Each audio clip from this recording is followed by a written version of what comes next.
नमस्कार। स्मार्ट इन्फोटेकको यो अनलाइन सिकाइमा आज हामी नेपाली टाइपिङ सुरु कसरी गर्ने भनेर सिक्दैछौँ र नेपाली टाइपिङ गर्ने विभिन्न तरिकाहरूमध्ये युनिकोड प्रचलनमा रहेको छ र युनिकोडमा नेपाली युनिकोड रोमनाइज्ड हामी सिक्नेछौँ। जेरो लेभलबाट सुरु गर्दै हुनुहुन्छ भने रोमनाइजबाट टाइपिङ गर्न सजिलो हुन्छ।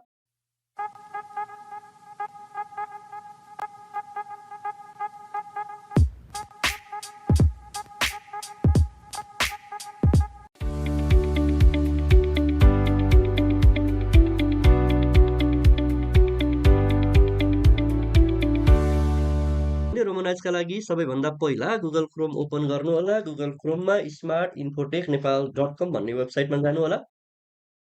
स्मार्ट इन्फोटेकको वेबसाइट ओपन भइसकेपछि यहाँ डाउनलोड भन्नेमा क्लिक गर्नु होला।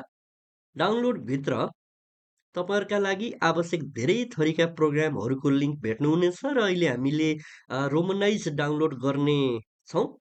यहाँ नेपाली युनिकोडमा ट्रेडिसनल रोमनाइज भन्ने छ, अघि पनि मैले बताएँ।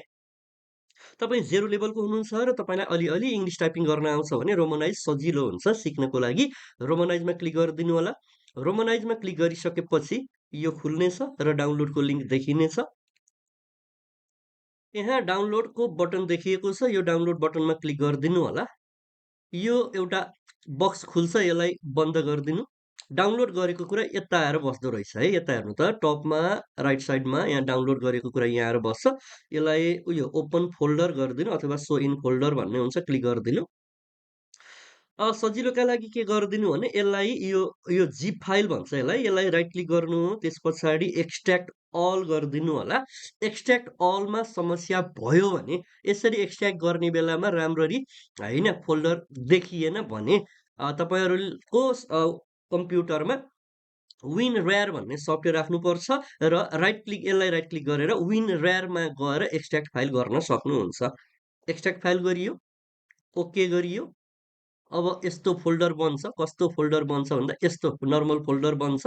यो नर्मल फोल्डरमा डबल क्लिक गर्नु, रोमनाइजमा डबल क्लिक गर्नु, रोमनाइज नेपाली युनिकोडमा डबल क्लिक गर्नु र यहाँ सेटअप भन्ने आउँछ, यो सेटअपलाई डबल क्लिक गरिदिनु होला। सेटअपलाई डबल क्लिक गरिसकेपछि एकछिन कुरिदिनु होला।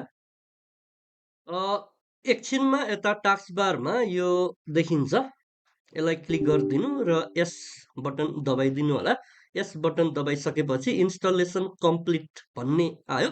Nepali unicode romanize layout has been successful install भन्यो, यसलाई क्लोज गरिदिनु र यता टास्क बारमा यो इङ्ग्लिस भन्ने ल्याङ्ग्वेज देखिन्छ, यहाँ क्लिक गर्नुभयो भने नेपाली युनिकोड रोमनाइज जुन अहिले भर्खर राखेका छौँ यो देखिएको छ। अब तपाईँ माइक्रोसफ्ट वर्डमा अथवा अरू कुनमा टाइप गर्नुहुन्छ जान सक्नुहुन्छ। अब यहाँ इङ्ग्लिस नै भइरहेछ है अहिले। पहिला यहाँ इङ्ग्लिस नै होस्, यहाँ कालीमाटी फन्ट, फेरि यो पनि छैन भने डाउनलोड गर्नुपर्छ है। कालीमाटी फन्ट पनि छैन तपाईँसँग भने स्मार्ट इन्फोटेकको वेबसाइटबाट कालीमाटी फन्ट पनि डाउनलोड गर्नु होला र इन्स्टल गर्नु होला। पहिला कालीमाटी फन्ट अप्लाई गर्नु, त्यसपछि यहाँबाट नेपाली युनिकोड रोमनाइज सेलेक्ट गर्नु। अब टाइप गर्न थाल्नुभयो भने नेपाली टाइप हुन्छ।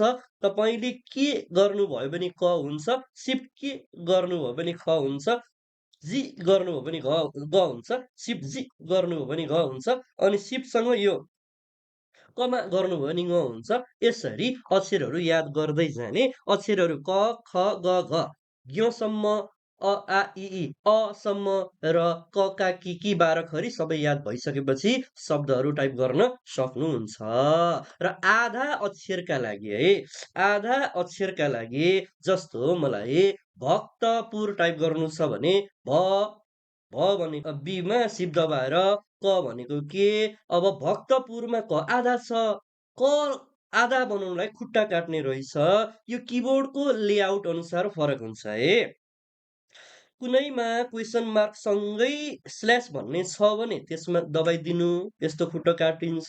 होइन भने कुनैमा माथि ब्याक स्पेस सँगै हुन्छ। यदि तपाईँको ब्याक स्पेस सानो छ भने ब्याक स्पेस सँगै खुट्टा काट्ने हुन्छ। होइन भने क्वेसन मार्कनिर खुट्टा काट्ने स्ल्यास हुन्छ, त्यसलाई थिच्नुभयो भने खुट्टा काटिन्छ।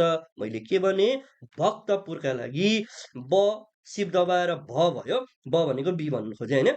सिफ्ट दबाएर बी दबाउनु भयो भने भ भयो, के भनेको क भयो, खुट्टा काट्यो, तको लागि टी, अनि पको लागि पी, त्यसपछि उ भनेको यु, रको लागि आर। यसरी आधा अक्षरको लागि चाहिँ खुट्टा काट्नु पर्ने हुन्छ र तपाईँको सजिलोका लागि रोमनाइजका कुन अक्षर कहाँ छन् भन्ने यो अल्फाबेटको लिस्ट यहाँ सो गरिएको छ।